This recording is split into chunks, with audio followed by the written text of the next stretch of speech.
الحمد للہ وحدہ والصلاة والسلام علی من لا نبی بعدہ اما بعد فاعوذ باللہ من الشیطان الرجیم بسم اللہ الرحمن الرحیم ولا تقولوا لمن يقتل في سبيل الله اموات بل احیاء ولكن لا تشعرون اللهم صل على محمد وعلى آل محمد كما صليت على إبراهيم وعلى آل إبراهيم إنك حميد مجيد اللهم بارك على محمد وعلى آل محمد كما باركت على إبراهيم وعلى آل إبراهيم إنك حميد مجيد معزز ساتھیوں، آج 15 جنوری 2022 بروز ہفتہ ہے اور یہاں جامعہ امدادیہ حبیب المدارس یاکی والی علی پور ضلع مظفر گڑھ میں علماء دیوبند کا مرکز اہل سنت والجماعت میں موجود ہوں، اور اس ادارے اور اس گلشن کو میں نے تو اپنے طالب علمی زمانے میں سنا تھا، آج زندگی میں پہلی بار حاضری کا شرف حاصل ہو رہا ہے، اور یہ بھی ہمارے مخدوم مکرم حضرت مولانا محمد مکی دامت برکاتہم اور ان کے جملہ احباب کا ہم پہ خاص کرم ہے کہ انہوں نے مجھے یہاں آنے کی دعوت دی ہے، اور میں نے اپنے لیے سعادت سمجھی ہے کہ آپ کی خدمت میں چند باتیں پیش کر پاؤں۔ میرے دوستو، آج کا کوئی جلسہ نہیں ہے بلکہ ایک سبق کے عنوان پہ، ایک درس کے عنوان پہ آپ اور ہم موجود ہیں۔ ہمارے درس اور سبق کا عنوان ہے عقیدہ حیات الانبیاء علیہم السلام۔ سب سے پہلی اور بنیادی بات یہ ہے کہ شاید کسی کے ذہن میں یہ بات چلے کہ اس عقیدے کو عنوان بنا کر پڑھانے کی کیا ضرورت ہے۔ تو ایک بات ذہن میں رکھیں کہ ہم عقائد کسی کی وجہ سے نہیں رکھتے بلکہ شریعت کی وجہ سے رکھتے ہیں۔ یہ اعتراض تب پیدا ہوگا جب ہمارا عقیدہ کسی طبقے کی وجہ سے ہو، جب ہم عقیدہ شریعت کا حصہ سمجھتے ہیں، مذہب کا حصہ سمجھتے ہیں، ایمان کا حصہ سمجھتے ہیں، اور اسے مسئلہ بھی نہیں عقیدہ سمجھتے ہیں، تو پھر اسے پڑھنا بھی چاہیے، پڑھانا بھی چاہیے۔ دوسری بات کہ شاید کچھ لوگ یہ سمجھیں کہ کسی کے خلاف پڑھایا جا رہا ہے، بابا ہم اپنے مذہب کے دلائل پڑھا رہے ہیں۔ میں کسی اکے دکے کو اتنی ترجیح نہیں دیتا کہ ان کے خلاف سبق کا عنوان رکھیں۔ ہم مسلمان ہیں، ہم اہل سنت والجماعت ہیں، ہم احناف دیوبند ہیں، ہمارا نظریہ ہے، ہم اپنے نظریے پر دلائل پڑھتے اور پڑھاتے ہیں۔ یہ میں اس لیے کہہ رہا ہوں کہ شاید کوئی کہے کسی کی وجہ سے کرے، بھئی کسی کی وجہ سے نہیں ہے، ہم اپنی وجہ سے کر رہے ہیں، اپنے بندوں کو اپنے عقائد کے دلائل سمجھاتے ہیں۔ دیکھیں، عقیدہ ختم نبوت ہم مانتے ہیں، ہم قادیانیوں کی ضد میں نہیں مانتے، نہ ہم قادیانیوں کے بغض میں مانتے ہیں، نہ قادیانیوں کی وجہ سے مانتے ہیں، بلکہ قادیانی آج کی پیداوار ہیں۔ ہم عقیدہ ختم نبوت شریعت میں روز اول سے مانتے ہیں۔ ابو بکر صدیق رضی اللہ تعالیٰ عنہ کو ہم خلیفہ بلا فصل مانتے ہیں، کسی رافضی کی وجہ سے نہیں مانتے۔ جی وہ انکار کرتے ہیں تو ہم ابو بکر رضی اللہ تعالیٰ کی حمایت کرتے ہیں، جی نہیں، ہم حضرت ابو بکر صدیق کو خلیفہ بلا فصل روز اول سے شریعت میں مسلم مانتے ہیں۔ تو عقیدے کسی کی وجہ سے نہیں ہوتے۔ یہ اسی لیے میں آپ کے ذہن سے بات نکال رہا ہوں کہ بھئی کیوں پڑھا رہے ہیں، موجودہ دور میں اس کا فائدہ۔ رات آپ حضرات کا یہ اشتہار اپلوڈ ہوا تو بہت سے ہمارے اپنے بھی اور کچھ کرم فرما بھی مجھ سے رابطے میں رہے کہ مولانا امت ٹوٹی ہوئی ہے، امت میں انتشار موجود ہے، کفر سے ہماری ٹکر ہے، آپ اس عقیدے کو لے کر بیٹھ گئے ہیں۔ میں نے ان سے پوچھا کہ مجھے بتائیں یہ عقیدہ اسلامی عقیدہ ہے یا پیٹ سے بنایا ہوا ہے؟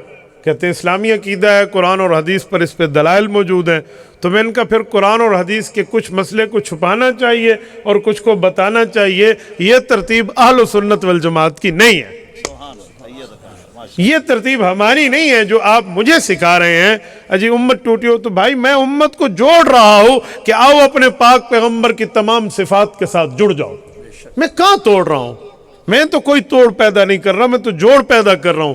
اور سنیں، جب ہمارے اکابر، ہمارے بزرگ محدثین، مفسرین، فقہاء، اولیاء، علماء، اتقیاء، جتنے بزرگ ہیں ان سب نے اس عقیدہ اور نظریہ کی تعلیم دی ہے، اس پر کتب لکھی ہیں، اس پر دلائل قائم فرمائے ہیں. تو پھر اس کے بعد آپ یہ مجھے کہیں کہ آپ یہ بات کیوں بتا رہے ہیں؟ بھائی میں تو اپنے بزرگوں پر اعتماد کو پھیلا رہا ہوں. یہ جوڑ ہوتا ہے، توڑ نہیں ہوتا. اور ایک بات میں مزید آپ سے کہوں، عقیدہ حیات الانبیاء وہ عشقی عقیدہ ہے جس کا تعلق ڈائریکٹ ذات رسالت سے ہے.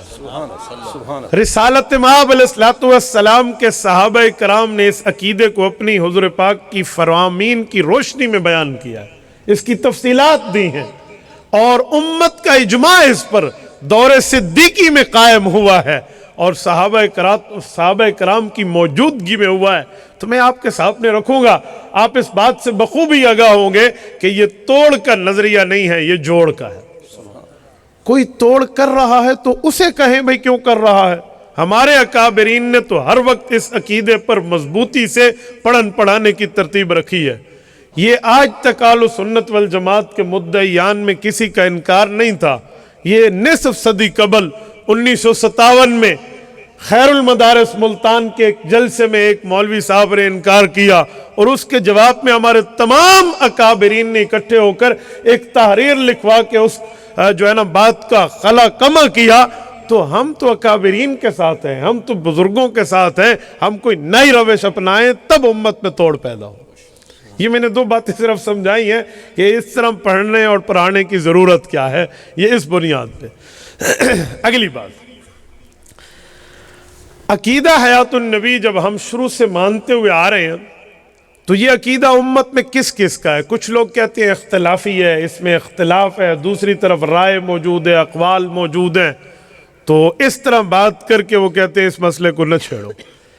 یہ جو دوست ہیں نا ہمارے کہنے والے، یہ دو قسم کے ہیں. یا تو انہیں عقیدے کی واقفیت نہیں ہے، یا واقفیت ہے تو پھر بیان کرنے سے ڈرتے ہیں. تو بھائی دونوں صورتوں کا جواب میں عرض کرتا ہوں. یہ بات ذہن میں رکھیں، عقیدہ حیات الانبیاء میں کوئی اختلاف نہیں ہے. پوری امت مسلمہ میں حنفی، شافعی، مالکی، حنبلی، یہ امت مسلمہ کے 4 فقہا کے طبقات ہیں، ان میں کوئی اختلاف نہیں ہے. جو اختلاف کی بات چلتی ہے نا، وہ اگر ہے تو عام مردے کی حد تک ہے، اور عام مردے کے سماع کی حد تک ہے. رسالت مآب علیہ السلام کی حیات کے بارے میں امت میں کبھی اختلاف نہیں رہا. اب مسئلہ یہ ہے، وہ عام بندے کے معاملے کو اٹھا کر آپ رسالت مآب علیہ السلام کے معاملات پر فٹ کریں، یہ انصاف کا خون کرنے کے مترادف ہے. اچھا تھوڑا آگے چلتے ہیں. پوری دنیا میں اس وقت اگر 2022 کی میں بات کروں تو تھوڑا پیچھے چلے جاتے ہیں، کوئی 20-30 سال پہلے کی ایک بات کرتا ہوں. 1994 میں یہ معراج محمد بارک نے اسلامی دنیا میں فقہی مذاہب کا فروغ کے جلد صفحہ 12 پہ لکھا ہے کہ 1994 میں جو مردم شماری ہوئی نا پوری دنیا میں کتنے مسلمان ہیں، تو اس وقت کی کاؤنٹنگ کے مطابق 1 ارب 30 کروڑ مسلمان تھے. 1 ارب 30 کروڑ مسلمان.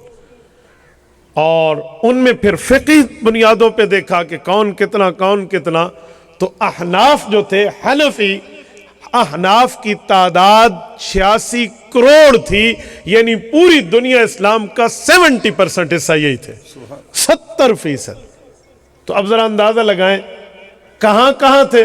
وہ کہتے ہیں مصر، سوڈان، ملیشیا میں شافعی حضرات ہیں، UAE اور سعودی عرب میں، اور جو ہے نا کیا کہتے ہیں اسی طرح کے قریبی کچھ علاقوں میں یہ حنابلہ ہے، حنبلی. اور افریقہ اور مدینہ منورہ کا اکثر ایریا یہ مالکی ہے، اور پوری دنیا اسلام باقی حنفی ہے. تو یہ چاروں، حنفی ہوں، مالکی ہوں، شافی ہوں، حنبلی ہوں، عقیدہ حیات النبی کے قائل و فاعل نظر آتے ہیں. ان میں سے کسی محدث، کسی فقیہ، کسی اصولی کی کوئی کتاب، کوئی حوالہ، کوئی عبارت، کوئی متن ایسا موجود نہیں ہے جو اس عقیدے کا رد کرے، بلکہ وہ اس کو مانتے ہوئے آ رہے۔ اور میں ایک بات مزید کہتا ہوں میرے دوستو، یہ بات ذہن میں رکھنا، اہل السنت والجماعت یہ لقب ہمیں ہمارے پاک پیغمبر نے خود دیا ہے۔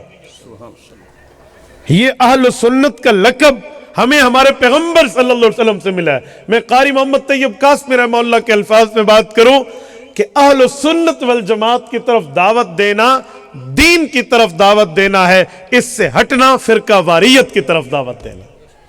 اب یہ نام ہمیں ہمارے پیغمبر نے کب دیا ہے؟ سورت نمبر 3 سورت آل عمران آیت نمبر 106، یوم تبیض وجوہ وتسود وجوہ۔ یہ آیت نازل ہوئی ہے کہ قیامت میں کچھ لوگوں کے چہرے سفید اور کچھ کے کالے ہیں۔ حضرت ابو ہریرہ راوی ہیں، ابو سعید خدری راوی ہیں، حضرت عبداللہ ابن عباس راوی ہیں، حضرت عبداللہ ابن عمر راوی ہیں رضی اللہ عنہم۔ یہ الدر المنصور میں امام جلال الدین سیوطی اسی آیت کے تحت اس کی تفسیر لائے ہیں۔ ان نے پوچھا یا رسول اللہ یہ کون لوگ ہیں جن کے چہرے سفید اور کون لوگ ہیں جن کے چہرے کالے ہوں گے قیامت میں؟ دنیا میں بھی تو کالے اور سفید چہرے ہیں۔ حضور علیہ السلام نے فرمایا تبیض وجوہ اہل السنت والجماعہ وتسود وجوہ اہل البدع والضلالہ۔ جن کے چہرے کالے ہوں گے وہ گمراہ اور عقیدے اور عمل میں ڈنڈی مارنے والے ہوں گے، اہل بدعت ہوں گے، اور جن کے چہرے سفید اور چمک رہیں گے یہ طبقہ اہل السنت والجماعت ہوگا۔ تو یہ نام ہمیں ہمارے پیغمبر نے دیا ہے۔ اب اہل السنت والجماعت کا کیا مطلب؟ دین نبی سے لے کر تشریح نبی کے صحابی سے لینا، اور یہ دنیا میں چاروں حضرات کی میں بات کر چکا ہوں، یہ اہل السنت والجماعت ہے۔ اب ذرا سمجھیے ان کا نظریہ وفات کے بعد کے معاملات کے بارے میں کیا ہے۔ تو یہ بات یاد رکھیں کہ 4 بنیادی باتیں ہیں جس سے عقیدہ آخرت ہمیں سمجھ آتا ہے، لیکن آج کے دور میں جس نے اس عقیدے کا انکار کرنا ہے وہ ان 4 باتوں کی تعریفیں، ان 4 معاملات کے مطالب و مطلب، مراد و مفہوم بدل دیتا ہے۔ میں پہلے اہل حق کی بانا، اہل حق کا مطلب رکھتا ہوں، پھر اس کے بعد اس میں ڈنڈی مارنے والوں کی تعیین کر کے آپ کو ان کی نشاندہی کروں گا۔ نمبر 1 موت، نمبر 2 حیات، نمبر 3 قبر، نمبر 4 برزخ۔ یہ 4 وہ چیزیں ہیں جس کی بنیاد پر اس عقیدے کے انکار کی روش، اس عقیدے کی انکار کی راہ جو ہے نا بالکل صحیح کر کے معاملات لوگ آگے چلاتے ہیں۔ موت کا معنی بدلیں گے، حیات کا معنی بدلیں گے، قبر کا معنی بدلیں گے، برزخ کے معنی کی تبدیلی کریں گے۔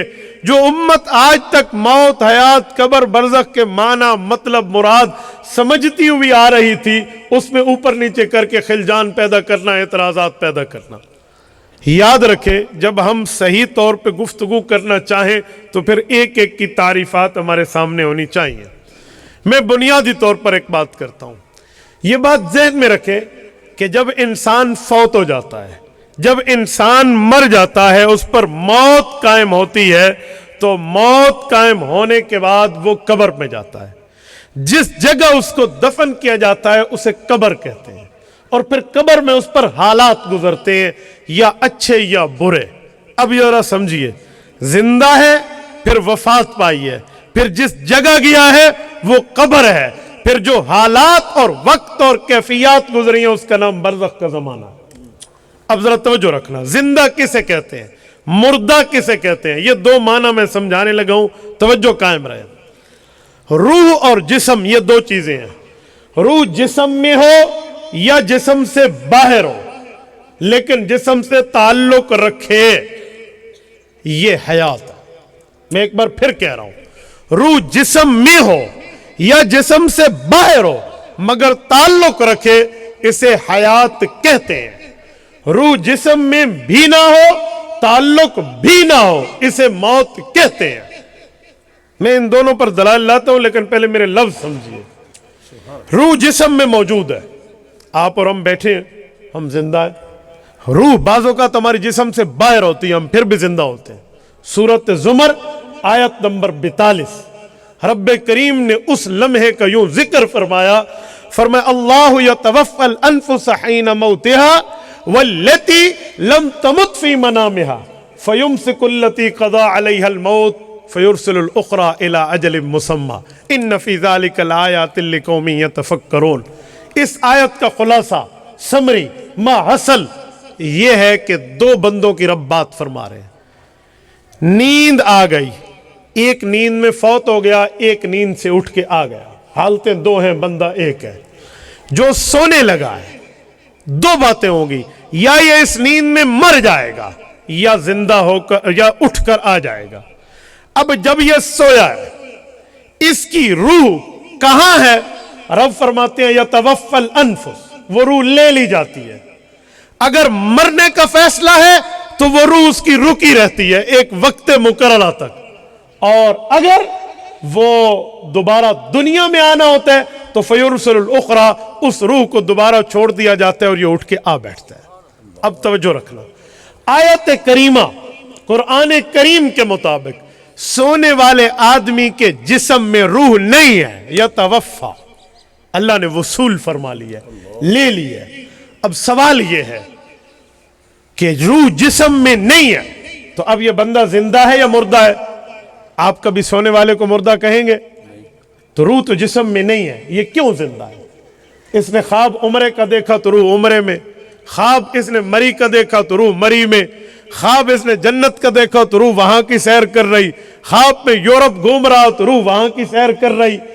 اب جب روح اس میں نہیں ہے، یہ توفی الانفس کھینچ لی گئی ہے، نکال لی گئی ہے، سو رہا ہے، حالت نیند میں ہے، روح باہر ہے لیکن زندہ ہے۔ کیوں؟ روح کے تعلق سے، جس کی وجہ سے نبض چلتی ہے، جس کی وجہ سے دل دھڑکتا ہے، جس کی وجہ سے کھانا ہضم ہوتا ہے، جس کی وجہ سے اس کا نظام ہائے جسم چل رہا ہوتا ہے، لیکن روح باہر ہے تو زندہ ہے۔ تو میں نے کہا حیات کی تعریف میں دو باتیں تھیں، روح جسم میں ہو جیسے آپ اور میں، بندہ زندہ، روح جسم سے باہر رہ کر تعلق رکھے جیسے سونے والا، بندہ زندہ۔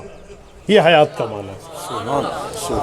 روح جسم سے باہر ہو، بندہ مردہ نہیں ہوتا، یہ ذہن میں رکھنا۔ باہر رہ کر تعلق ختم ہو جائے یہ مردہ ہے، اور وہ ایک وقت ہوتا ہے جس کو قرآن، چلو میں دوسری بات کرتا۔ اب آئے موت کی تعریف۔ موت کیا ہے؟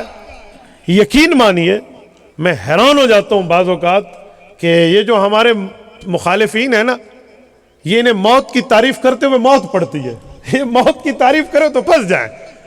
اب سنیں، موت کا معنی ہے روح جسم سے غیر متعلق ہو جائے، روح جسم میں نہ ہو اور تعلق بھی نہ ہو، یہ موت ہے۔ جسم سے نکال دی گئی، تعلق بھی ختم ہے، کیونکہ اگر تعلق جاری رہے باہر رہ کر تو سونے والے کی طرح زندہ ہے نا، تو وہ موت۔ اب یہ موت کب تک ہے؟ جیسے حیات کا ایک عرصہ ہے، ایسے موت کا بھی یہ تو ایک پیریڈ ہے، ٹائم ہے۔ تو قرآن کریم کہتا ہے کل نفس ذائقۃ الموت، ہر نفس نے موت کا ذائقہ چکھنا ہے۔ قرآن کریم نے موت کو پینے میں تعبیر نہیں فرمایا کہ موت پینی ہے، چکھنے کی بات فرمائی ہے۔ چکھنے اور پینے کے فرق کو سامنے رکھیں تو خدا کی قسم مسئلہ سمجھ آ جائے۔ یہ جو وقت ہوتا ہے نا، ایک وقت مقررہ پیدا ہوتا ہے کہ اس بندے پر موت آنی ہے، ایک لمحہ اس پر آنا ہے، تو اللہ نے اس کو چکھنے سے تعبیر فرمایا۔ چکھنے کا اثر ایک وقت ہوتا ہے، یہ بتایا جا رہا ہے کہ روح جسم کا تعلق ٹوٹا، دنیاوی حیات ختم، اب قبری، اب اخروی، اب برزخی، اب موت کے بعد والی حیات شروع۔ یہ ایک وقت یہ ٹوٹا ہے۔ لفظ قرآن تو اپنی جگہ، اب ذرا آؤ حدیث پاک میں بھی اس کا معنی موجود ہے۔ ان اللہ قبض ارواحکم حین شاء وردہا الیکم حین شاء، صحیح بخاری کتاب الجنائز میں موجود ہے۔ رسالت مآب علیہ السلام نے فرمایا کہ رب کریم جب چاہتا ہے تمہاری روحوں کو قبض کر لیتا ہے اور جب چاہتا ہے لوٹا دیتا ہے۔ اب روح قبض ہونی دو شکلوں میں ہے، یا نیند میں تعلق رہے گا یا موت میں تعلق ٹوٹ جائے گا۔ اگر نیند میں تعلق ٹوٹ گیا تو یہ موت ہے، نہ ٹوٹے تو حیات ہے، لیکن موت کے وقت ٹوٹے گا۔ کیوں؟ یہ انسان اور خدا کا فرق ہے کہ اللہ حی القیوم ہے۔ حی قیوم کا معنی زندہ ہے، کبھی اس پر موت نہیں آئے گی، اور انسان مخلوق ہے اور مخلوق کبھی خالق نہیں ہے، اس پر ایک وقت موت آ سکتی ہے۔ یہ فرق کیا گیا۔ اسی قرآن اور حدیث کی بات کو علامہ اقبال کے شعر میں سنا دوں۔ علامہ اقبال رحمہ اللہ اپنے شعر میں فرماتے ہیں کہ تمہیں اگر موت کا معنی آ جاتا ہے نا تو تمہیں سارے معاملات ٹھیک ہوتے نظر آتے ہیں۔ اپنے لفظ میں فرمایا غافل نے سمجھا ہے موت کو اختتام زندگی، غافل نے سمجھا ہے موت کو اختتام زندگی ہے، یہ شام زندگی صبح دوام زندگی۔ اینڈ آف دا پیریڈ نہیں ہے، اینڈ آف دا پیریڈ کچھ ٹائم کے لیے، رات کا ایک لمحات ہوتے ہیں، اس کے بعد صبح ہو رہی ہوتی ہے۔ اب روح کا تعلق کچھ وقت کے لیے ٹوٹا، ذائقہ ایک وقت تک رہا، اس کے بعد آخرت کے معاملات پہ دوبارہ تعلق جڑ گیا۔ اب سنیے، یہ ہے موت اور حیات کا فرق۔ اب ذرا تھوڑا آگے چلیں، جب موت اور حیات کی یہ بات ہو گئی، اب آئیں ذرا قبر اور برزخ پہ۔ وفات کے بعد انسان کا جسم جہاں جائے وہی اس کی قبر ہے۔ توجہ رکھ لو، انسان کا جسم جہاں جائے موت کے بعد وہ اس کی قبر ہے۔ قبر کے لیے ضروری نہیں ہے کہ زمین کھودے، ہاں کھد گئی تو بھی ٹھیک ہے، نہ کھدی، ہندوؤں نے جلا کر کنڈلی میں راکھ ڈال کے گنگا جمنا کے حوالے کر دی تو عذاب قبر سے بچ گئے۔ حضرت تھانوی رحمہ اللہ کا جو نظریہ اشرف الجواب میں ہے نا، اگر اس کو آپ پڑھیں تو بہت اچھی طریقے سمجھ آتا ہے کہ ہو سکتا ہے کوئی حریق ہو جائے، جل جائے، ہو سکتا ہے کوئی غریق ہو جائے، پانی میں ڈوب جائے، ہو سکتا ہے کوئی فرعون کی طرح حنوط کردہ جسم اس کا حالت میں موجود ہو، اور ہو سکتا ہے کسی کو قبر ملے، تو جس جگہ اس کا جسم جائے گا وہی اس کی قبر ہو، جہاں بھی جسم جائے۔ رب کریم اس کے ساتھ معاملات وہاں کریں گے، وہ اللہ قادر ہے، وہ آپ کو اور میرا کام نہیں ہے۔ اور برزخ پیریڈ آف دا ٹائم، جو اس پر حالات گزر رہے ہیں، ینعم ہے یا تلذذ ہے، جو بھی ہے، لذتیں مل رہی ہیں یا اس کو نعمتیں مل رہی ہیں یا عذاب مل رہا ہے، اس حالات اور وقت کا نام یہ ظرف زمان جو ہے یہ برزخ ہے۔ گویا ظرف مکان قبر ہے، ظرف زمان برزخ ہے۔ اس سے ایک اعتراض بھی حل ہو گیا کہ مردہ قبر میں ہے یا برزخ میں ہے۔ یہ جو پوچھا جاتا ہے کہ مردہ قبر میں ہے یا برزخ میں ہے، تو یہ مسئلہ حل ہو گیا، مردہ قبر میں بھی ہے، برزخ میں بھی ہے۔ کہیں گے کیسے؟ بھائی میں تم سے پوچھتا ہوں، آپ ہفتے کے دن میں ہو یا مظفر گڑھ میں ہو؟ آپ ہفتے کے دن میں ہو یا علی پور میں ہو؟ آپ ہفتے کے دن میں ہیں یا مدرسے میں موجود ہیں؟ کہیں گے جی مدرسے میں بھی ہوں، ہفتے کے دن میں بھی ہوں۔ تو ایک دو میں کیسے؟ کہیں گے ہفتے کا دن وقت کا نام ہے، مظفر گڑھ جگہ کا نام ہے، جگہ میں ہو کہ وقت میں بھی ایک بندہ ہو سکتا ہے۔ کہنا مردہ قبر میں ہے یہ جگہ کا نام ہے، اور مردہ برزخ میں ہے یہ اس کی حالت کا نام ہے، وہ قبر میں بھی ہے وہ برزخ میں بھی ہے۔ ایک شخص دونوں حیثیتوں میں ہو سکتے ہیں، یہ آپ ہم سے نہیں کہہ سکتے کہ آپ کس چیز میں ہیں، تو یہ اعتراض ختم ہو جائے گا۔ اب ذرا ان چاروں پر میں ایک دو باتیں مزید بھی کرتا ہوں، آپ کی توجہ ہے؟ میں چاہ رہا ہوں کہ آسان الفاظ میں آپ کو سمجھاؤں، کوئی میری سپیڈ تیز تو نہیں ہے۔ اصل میں علماء طلبہ کا مجمع نا، آپ اشاروں سے سمجھیں گے، یقین مانیے ادھر اتنی محنت نہیں کرنی پڑتی۔ عوام میں گفتگو ہو تو پھر وہ ایک ایک لفظ کے ترجمے سے وہ اتر کے بات کرنی پڑتی ہے، آپ اشاروں میں سمجھیں گے۔ توجہ، یہ جو سوالات و جوابات کا مرحلہ ہے قبر میں مردے سے، یہ کیسے ہے؟ کیا مطلب؟ یہ موت کے حالات میں من ربک من نبیک ما دینک، توجہ رکھنا۔ من ربک میں تو توحید ہے، من نبیک میں رسالت، ختم نبوت دونوں شامل ہیں، ما دینک میں پورا مذہب ہے، ما دینک میں پورا مذہب ہے، دینی الاسلام، یہ اس کا جواب ہے کہ میرا مذہب اسلام ہے۔ اور اسلام میں اللہ نے ہمیں فرما دیا ہے ادخلوا فی السلم کافہ، ادھورا نہیں پورا ماننا۔ اور دین کے بارے میں رب نے فرمایا وَمَن يَبْتَغِ غَيْرَ الْإِسْلَامِ دِينًا فَلَن يُقْبَلَ مِنْهُ وَهُوَ فِي الْآخِرَةِ مِنَ الْخَاسِرِينَ۔ دین اگر آپ نے کوئی اور تلاش کیا اسلام کو چھوڑ کے، آپ کو قبول نہیں کیا جائے گا اور آپ آخرت میں خسارہ اٹھانے والوں میں سے ہوں گے۔ اب ذرا سنیں، یہ جو ہمیں کہتے ہیں کہ تم عقیدہ حیات النبی پر اتنا زور دیتے ہو، اس عقیدے کا سوال قبر میں ہوگا؟ یہ بات کرنے والے سمجھتے ہیں کہ سوال قبر میں نہیں ہے، وہ کہتے ہیں ادھر 3 سوال ہے، من ربک من نبیک ما دینک، حالانکہ یہ بات ناواقفیت پر مبنی ہے۔ بھائی اس عقائد کے سوالات قبر میں ہوں گے، ہم تو یہ کہتے ہیں کہ ختم نبوت کا سوال بھی قبر میں ہوگا، ہم تو خلافت بلا فصل کے نظریہ اور عقیدے کو عقیدہ مان کے اس کے سوال کے قائل ہے. آپ کہیں گے کہاں ہے وہ سوال؟ من ربک میں تو توحید ہے، ذات بھی صفات بھی.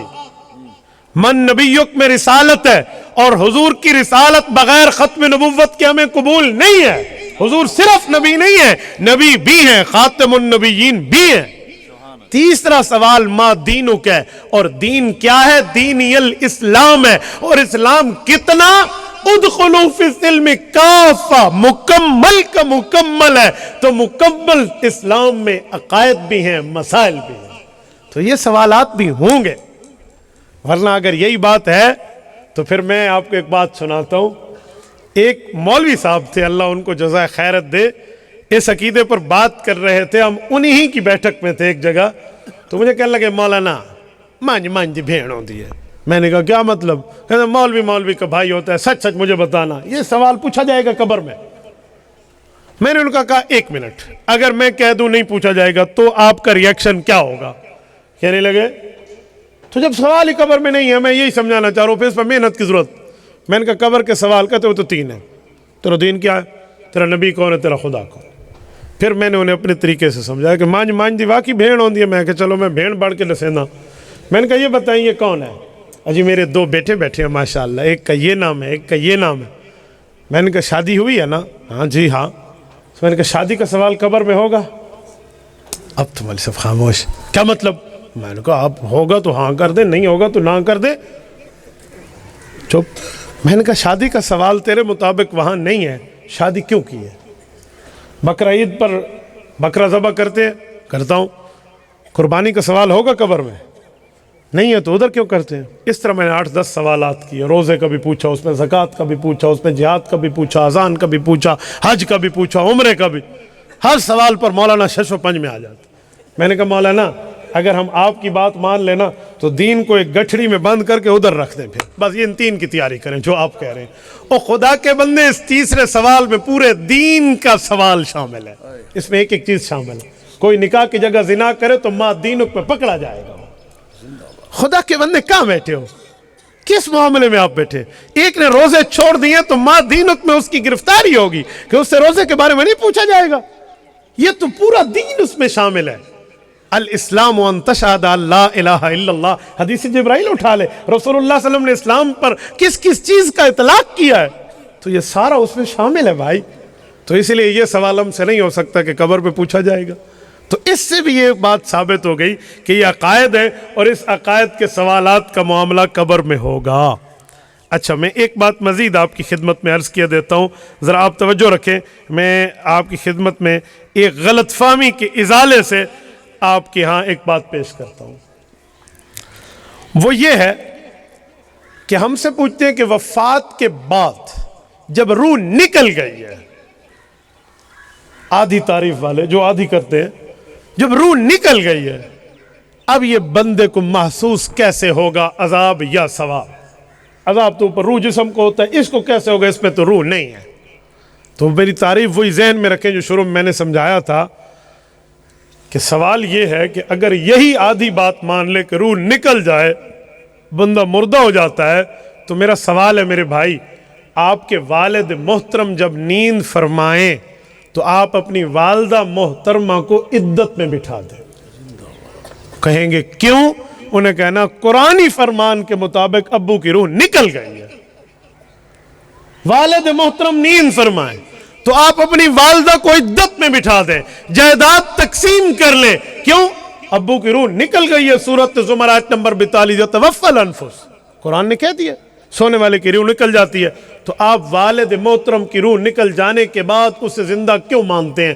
جائیداد کیوں تقسیم نہیں کرتے؟ اسے سونے کے بعد اپنی اماں کو عدت میں کیوں نہیں بٹھاتے؟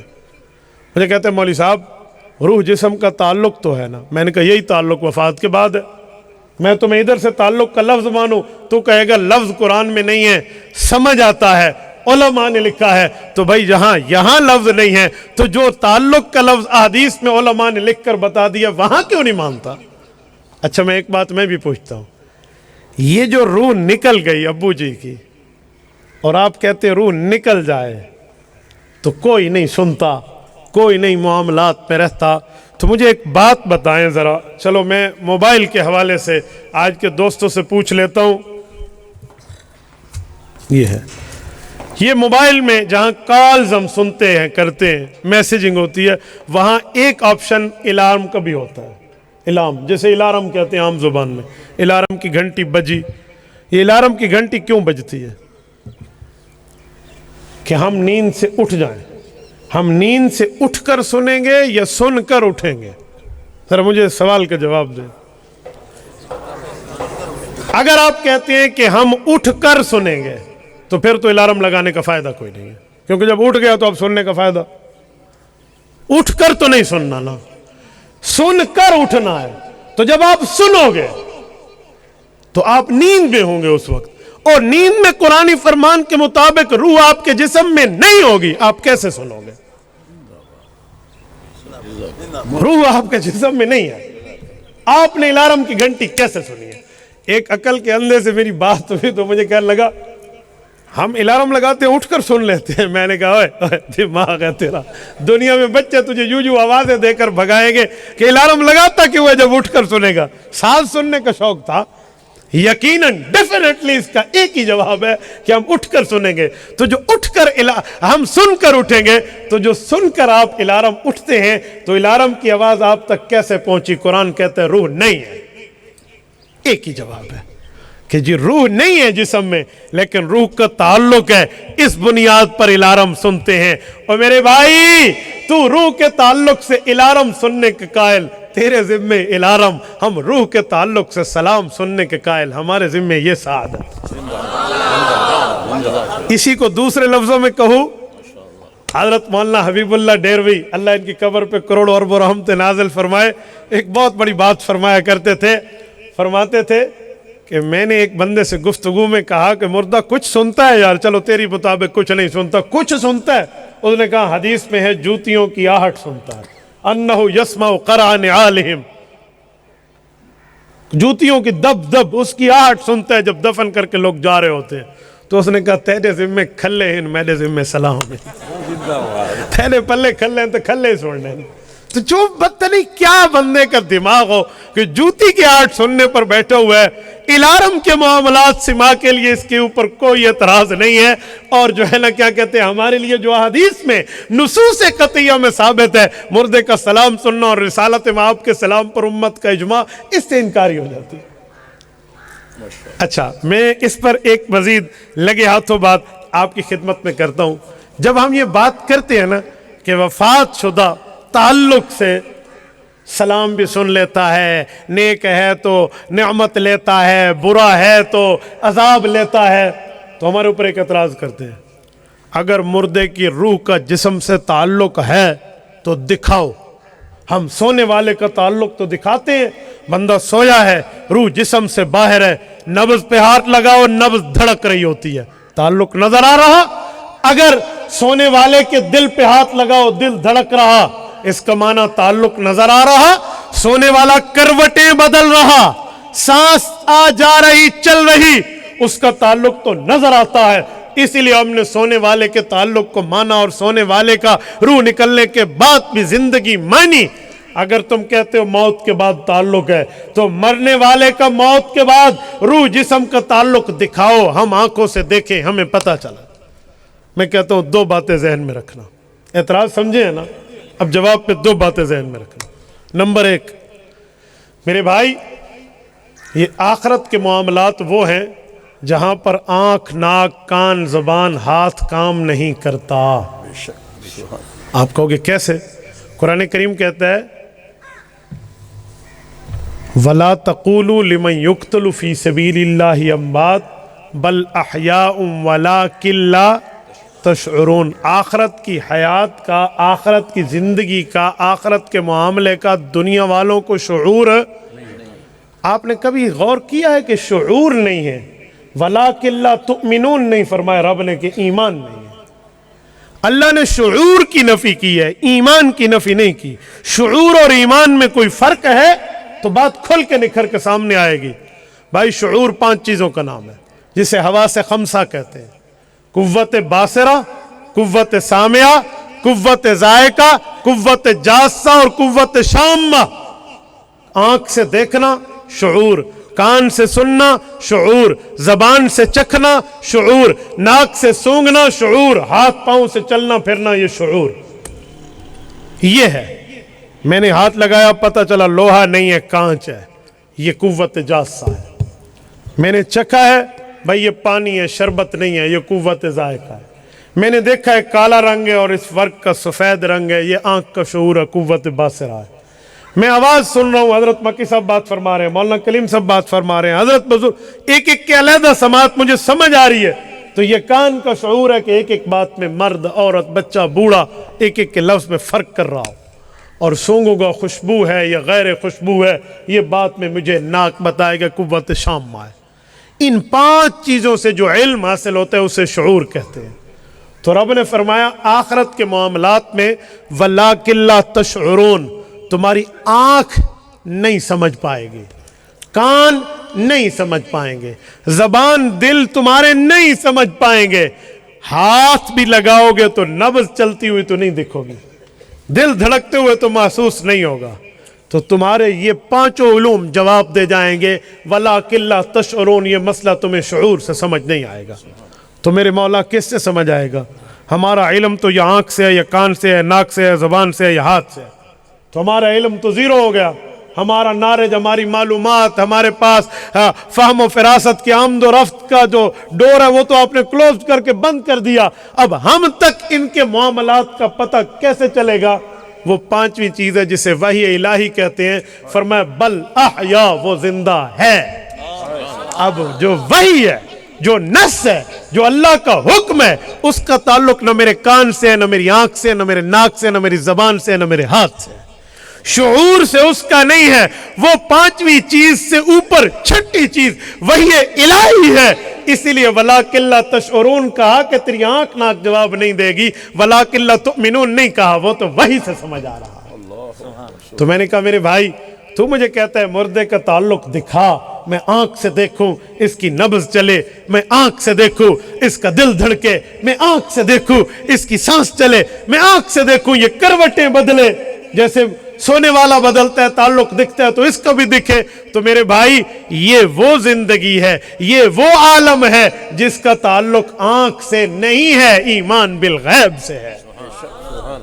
اور اگلی بات، ہمیں تو کہتے ہو قرآن مانو، اب اس مسئلے پر تم قرآن کو بھول بیٹھے، اس مسئلے پر قرآن کریم بھی اٹھا لیتے۔ کیا قرآن کریم نے بھی دیکھنے دکھانے کے مسئلہ، وفات کے بعد کے معاملات، دنیا والوں پر انکشاف و منکشف ہونے کے بارے میں کوئی آیت، کوئی بات، کوئی حکم، کوئی ارشاد فرمایا؟ اگر فرمایا تو وہ آپ پیش کیوں نہیں فرماتے؟ آپ وہ پیش فرما دے، مسئلہ ہی حل ہو جائے۔ جی وہ کون سا ہے؟ سورۃ المؤمنون آیت نمبر پورا 100 کا کارڈ ایزی لوڈ میں ڈال، وہ پورا کارڈ ملتا ہے نا، اس حوالے سے آپ کو پورا یاد رہے گا۔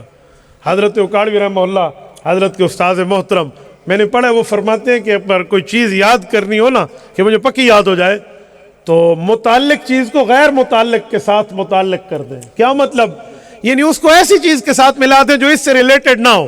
اب دیکھو آیت نمبر 100 کو میں نے 100 کے کارڈ سے ملایا جو یہاں غیر متعلق ہے، ہمیشہ یاد رہے گا آیت نمبر 100 ہے، پورا یاد رہے گا۔ مثلا یہ فَلَا وَرَبِّكَ لَا يُؤْمِنُونَ حَتَّى يُحَكِّمُوكَ فِي مَا شَجَرَ بَيْنَهُمْ، یہ سورت نساء کی آیت نمبر 65 ہے۔ مجھے کیسے یاد ہے کہ 65 میں پاکستان کی پہلی جنگ ہوئی تھی، تو 65 کی جنگ سے آیت نمبر 65 کو ریلیٹڈ کیا، وہ یاد ہے۔ اور یقین مانیے یہ گورے کا تجربہ ہے، دی کی آف سکسیس ایک کتاب ہے، کامیابی کی چابی، اس کا وہ کامن آتھر ہے، یہ یہودی ہے، کینیڈا ٹورنٹو سے اس نے لکھی ہے۔ پہلے مہینے میں اس کے 10 لاکھ پرچے حضرت ہاتھوں سے ختم ہوئے۔ وہ اپنے تجربہ لکھتا ہے، ان تجربات میں ایک بات یہی بھی لکھتا ہے کہ آپ اسی طرح کسی چیز کو غیر متعلق بنا کر یاد کر لیں تو آپ کو کبھی نہیں بھولے گی۔ اور اس میں وہ اپنی یادداشت کو تیز کرنے کی ترتیبیں بتاتا ہے کہ 4 ناخن دائیں ہاتھ کے اور بائیں ہاتھ کے یوں اپنے پوروں کے ساتھ زور دینا، یہاں وہ کہتے ہیں مجھے بھولی ہوئی بات یاد آ جاتی ہے۔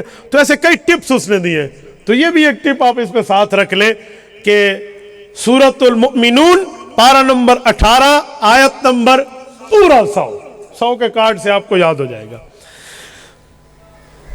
یہاں سے بھی یاد نہ ہو تو کچی میں ہم کہتے تھے اکڑ بکڑ بمبے بو 80 90 پورا 100۔ اس سے آپ کو یاد ہو جائے گا. یہ میں نے اسی لیے آپ کو ہنسایا ہے کہ یہ خشک مضمون ہے، ورنہ آپ کہیں گے لاڈے اوکھے مسئلے ہیں.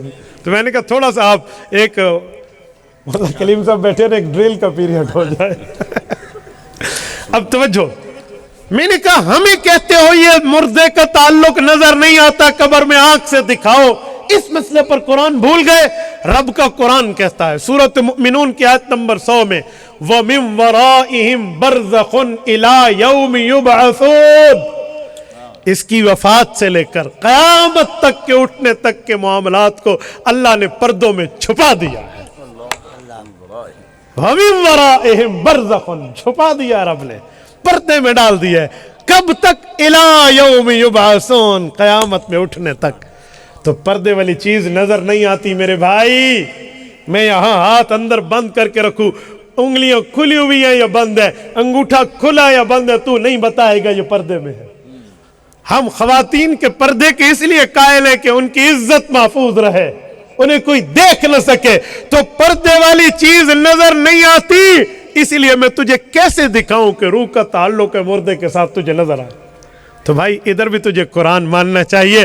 جب تو ادھر بھی قرآن کریم کا مسئلہ مانے گا تو بات نکھر کے سامنے آ جائے گی، آپ کے لیے کسی قسم کی کوئی مشکلات نہیں رہیں گی. میں اس پر ایک بات مزید آپ کی خدمت میں عرض کیے دیتا ہوں، وہ یہ ہے پاکستان میں اس کا جو انکار ہوا ہے، تو وہ جو انکار کرتے ہیں اس عقیدہ کا، وہ ہمارے اوپر کچھ اعتراضات کرتے ہیں. میں پہلے 1 2 3 اعتراضات جو غلط فہمی والے ہیں ان کا جواب دے دوں، دلائل اس کے بعد شروع کروں گا. یاد رکھیں یہ تمہید ہے، ان میں ابھی تک ایک دلیل میں نے شروع نہیں کی. دلائل کے لیے قرآن، سنت اور اجماع ہے، اور اس کو پورا چپٹر ابھی موجود ہے، توجہ رکھنا.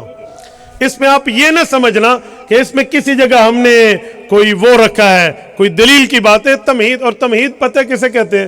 تمہید مہد سے نکلا ہے، مہد گود کو کہتے ہیں. اطلب العلم من المہد الى اللحد، ماں کی گود میں بچہ اٹھنا بیٹھنا آنا جانا سیکھتا ہے تو اگلی زندگی اچھی سیکھ لیتا ہے. تو آپ یہ میری گفتگو اس طرز پہ سیکھیں گے، اس طرز پہ سمجھیں گے کہ اگلی گفتگو جس نوعیت پہ، جس عنوان پہ، جس ترتیب و کیفیت پر ہوگی تو اس کی سمجھ آپ کو آسانی سے آئے گی. توجہ ہے نا؟ اب ہمارے اوپر کچھ اعتراضات ہیں. ان اعتراضات میں ایک اعتراض یہ ہے کہ یہ جو دیوبندی لوگ ہیں، یہ لوگ رسول اللہ صلی اللہ علیہ وسلم کی وفات کے قائل نہیں ہیں. یہ لوگ نبی پاک کی موت کے قائل نہیں ہیں، یہ رسول اللہ کی وفات کے منکر ہیں. حاشا کلّہ، ہم پہ الزام ہے، جھوٹ ہے. میں حضرات اکابرین کی موجودگی میں آپ کی خدمت میں کہہ رہا ہوں، ایسی کوئی بات نہیں ہے. اہل سنت والجماعت احناف انبیاء کرام کی وفات کے قائل ہیں کہ جب رب نے ان پر وعدہ پورا فرمایا تو اللہ پاک کی طرف سے انہوں نے موت کے پیالے کو نوش فرمایا. جب ہم موت کے قائل ہیں تو پھر اس بات کی حقیقت کیا ہے اس الزام کی؟ میرے دوستو، حقیقت یہ ہے کہ ہم حضور پاک کی وفات کو برحق مانتے ہیں، لیکن وفات کے بعد پیغمبر کریم کی ذات اقدس کے متعلق کیا ہے یا کیا نہیں ہے، اس بارے میں بحث ہے، وفات پہ بحث نہیں ہے. وفات کے بعد کے معاملات میں رسالت مآب علیہ الصلوۃ والسلام کی اس ترتیب کو ہم کیسے مانیں کہ وفات کے بعد کا معاملہ کیا ہے؟ ہم لوگ وفات کے قائل ہیں، وفات کے بعد قبر میں حیات کے قائل ہیں، اسی لیے ہم پر موت کا الزام غلط ہے. دلائل میں آگے دیتا ہوں. ایک اور الزام بھی ہم پہ لگتا ہے، وہ جھوٹا الزام، اور وہ کیا ہے؟ وہ یہ ہے کہ دیوبندی رسول اللہ کی ادنا موت کے قائل ہیں، اور ہم لوگ، ہمارے مخالف کہتے ہیں ہم اعلیٰ حیات کے قائل ہیں. نیلوی صاحب نے پوری پٹی لکھی ہے نداء حق میں، اعلیٰ، اولا، اشرف، اکرم، پتہ نہیں کیا سے کیا لائن دی ہے کہ ہم اعلیٰ حیات کے قائل ہیں. ان سے پوچھیں آپ اعلیٰ حیات کے کیسے قائل ہیں؟ تو اب ذرا توجہ رکھنا. وہ پھر اس طرح کے نقشے بناتے ہیں، دیکھو جی جنت اوپر ہے، جی ہاں زمین نیچے ہے. یہ لوگ زمین میں ادنا حیات کے قائل ہیں، ہم جنت میں اوپر اعلیٰ حیات کے قائل ہیں. اب عوام میں نعرہ تکبیر، جی دلیل لگ گئی. اب میں اس دلیل کو آپ کے سامنے رکھتا ہوں. انہیں کہنا ذرا اسی پر 1 منٹ قائم رہیں کہ آپ لوگ یعنی دیوبندی ادنا حیات کے قائل ہیں، ہم کبھی ادنا حیات کے قائل نہیں ہیں. سورۃ والضحیٰ میں رب کریم نے رسول اللہ صلی اللہ علیہ وسلم کی وفات کے بعد والی زندگی کو تو اعلیٰ حیات فرمایا ہے، وَلَلْآخِرَةُ خَيْرٌ لَكَ مِنَ الْأُولَى، اولا دنیا ہے، آخرت وفات کے بعد کا مسئلہ ہے، تو فرمایا وَلَلْآخِرَةُ خَيْرٌ لَكَ مِنَ الْأُولَى، آپ کی دنیاوی زندگی سے بہتر آپ کی اخروی زندگی ہے۔ اس کی تعریفیں کئی ہیں، ماں بعد کا زمانہ بھی ہے اور ایک تفسیر یہ بھی ہے۔ تو رسول اللہ کی وفات کے بعد کی زندگی کو تو ہم اعلیٰ مانتے۔ اچھا اگلی بات رہی کیسے اعلیٰ؟ آؤ صحیح بخاری جلد اول کتاب التہجد کھولیے، آخری سے پہلا باب آخری سے پہلی روایت اٹھائیے اور باب دیکھیے۔ حضرت ابو ہریرہ رضی اللہ عنہ راوی ہیں، حضرت عبداللہ بن زید المازنی رضی اللہ عنہ راوی ہیں، اللہ کے رسول نے فرمایا ما بین بیتی و منبری روضۃ من ریاض الجنہ، نبی کے گھر مبارک سے لے کر نبی پاک صلی اللہ علیہ وآلہ وسلم کے آخری ریاض الجنہ تک، منبر کے حصے تک، یہ درمیانی حصہ جنت کے باغوں میں سے ایک باغ ہے، اور حضور کے گھر میں تو حضور کی قبر ہے، تو قبر جنت کے باغوں میں سے اعلیٰ باغ ہے۔ اب توجہ رکھنا، میں کہتا ہوں سن، تو کہتے ہیں اوپر زندہ ہیں، اوپر جنت ہے، دیوبندی زمین میں ادنا حیات کے قائل ہیں۔ سن حضرت نانوتوی سمیت علماء دیوبند کا عشق رسول اور ان کے عقیدے میں عشق پیغمبر کی جھلک، تو کہتے ہیں حضور جنت گئے ہیں، میں کہتا ہوں نا، یہ پیغمبر کی شان سے بڑھ کے بات سن، پیغمبر علیہ السلام کی شان اس سے بڑھ کے سن کہ وہ جنت چلائی گئی، لائی گئی، حاضر کی گئی، پیغمبر کے قدموں میں پہنچائی گئی اور قبر کو جنت کا باغ فرمایا۔ نعرہ تکبیر، عقیدہ حیات النبی، اکابرین علماء دیوبند۔ میں گاڑی کے پاس چل کے جاؤں اس میں عزت اتنی نہیں ہے، گاڑی یہاں چل کے آئے اس میں عزت ہے۔ حضور جنت تک گئے ہیں اور تو اعلیٰ حیات کا مدعی اس بات پہ بن بیٹھا، میں کہتا ہوں جنت حضور کے قدموں پہ لٹائی گئی۔ میرے دوستو، یہی حضرت نانوتوی کا لفظ ہے نا، جس کے ہاتھوں سے کوثر لٹایا گیا، جس کے قدموں میں جنت بسائی گئی۔ میں اسی کو اپنے الفاظ میں تعبیر کر رہا ہوں۔ میں نے کہا میرے بھائی اعلیٰ حیات کے تو ہم قائل ہیں، ہم جنت کو یہاں مانتے ہیں کہ جنت لائی گئی ہے۔ اچھا جب یہ بات ہو جاتی ہے پھر ایک بات اصل مسئلہ رہ جاتا ہے کہ پھر اصل ہے کیا؟ موت بھی مانتے ہو، اعلیٰ حیات بھی مانتے ہو، تو پھر مسئلہ کیا ہے؟ تو سنیں، اصل مسئلہ یہ ہے کہ ہم رسول اللہ صلی اللہ علیہ وسلم کے جسم کے زندہ ہونے کے قائل ہیں اور ہمارا مخالف رسول اللہ کے جسم کی حیات کا منکر ہے۔ اصل مسئلہ جسم اقدس کا ہے، ذات اقدس کا ہے، جسد مبارک کا ہے، رسول اللہ کے بدن مطہر و مطیب کا ہے کہ رسول اللہ کا جسم یہ جنت میں رہ کر زندہ ہے یا نہیں ہے، رسول اللہ کا جسم جنت کی نعمت سے متلذذ ہے یا نہیں ہے، رسول اللہ کے جسم اقدس کو جنت کی نعمتوں کی لذت حاصل ہے یا اس جسم میں جنت کی لذت حاصل کرنے کا احساس نہیں ہے۔ یہ مسئلہ ہے۔ ہم رسول اللہ کے جسم کو اور حضور کی روح کو جنت میں مانتے ہیں، میرا مخالف رسول اللہ کے جسم کے زندہ ہونے کا منکر ہے۔ وجہ صرف جسمانی معاملہ ہے، جسمانی معاملہ۔ اور جسم پر بھی ایک جملہ کہتا جاؤں، یہ جسم اقدس خدا کی قسم وہ جنتی صفات لے کر آیا تھا۔ جنت میں خوشبوئیں ہیں، حضور پاک کے پسینے میں بھی اور رسول اللہ صلی اللہ علیہ وسلم کے بول و براز میں بھی خوشبوئیں ہیں۔ حالانکہ دنیا میں رہے ہیں لیکن یہ جنت کا خاصہ تھا۔ جنت میں نیند غالب نہیں ہوگی، ٹھیک ہے، چاہو تو نیند کرو، وَلَكُمْ فِيهَا مَا تَشْتَهِي أَنفُسُكُمْ۔ رسول اللہ صلی اللہ علیہ وآلہ وسلم پہ نیند آتی تھی، کیوں؟ دنیا میں جنتی جسم آیا، یہ دنیا کا اثر تھا، لیکن دل جاگتا تھا، یہ جنت کا خاصہ تھا۔ وہ صفات پیغمبر کے جسم میں جنتی موجود تھے۔ تو جب اس دنیاوی زندگی میں پیغمبر کے جسم اقدس کے معاملات یہ تھے، آخرت کی زندگی تو خیر اللہ کا من الاولیٰ ہے، وہ تو دنیا سے بہتر ہے، خیر اخیر ہے۔